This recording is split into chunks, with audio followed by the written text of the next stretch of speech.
The Muslim beauty and the best.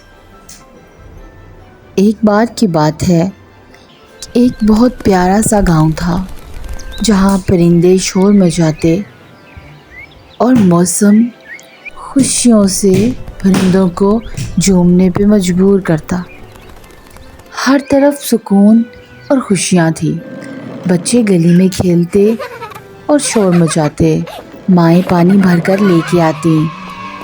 اس گاؤں میں ایک لڑکی رہتی تھی جس کا نام تھا حسنہ۔ حسنہ بہت نیک دل اور صاف گفتگو کرنے والی بچی تھی۔ وہ صبح اٹھتی اور قرآن کی تلاوت کرتی۔ اس کے بعد وہ اپنی ماں کی مدد کرتی۔ حسنہ کہتی کہ ظاہری خوبصورتی کوئی معنی نہیں رکھتا، اصل خوبصورتی دل کی خوبصورتی ہوتی ہے۔ ماں اس کو دیکھتی اور نظروں ہی نظروں میں اس کو پیار سے واری جاتی۔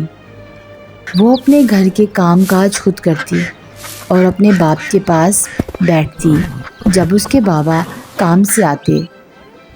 وہ اپنی سہیلیوں کے ساتھ گھر کے کپڑے دھونے گاؤں کی سائڈ پر نہر پہ جاتی، غریبوں کی مدد کرتی اور انہیں اپنی تھالی سے کھانا دیتی۔ ہر کوئی اس کو دعائیں دیتا۔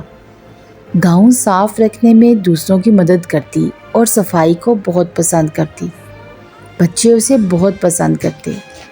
ایک بار اس کے بابا نے شہر میں جانا تھا کاروبار کے سلسلے میں۔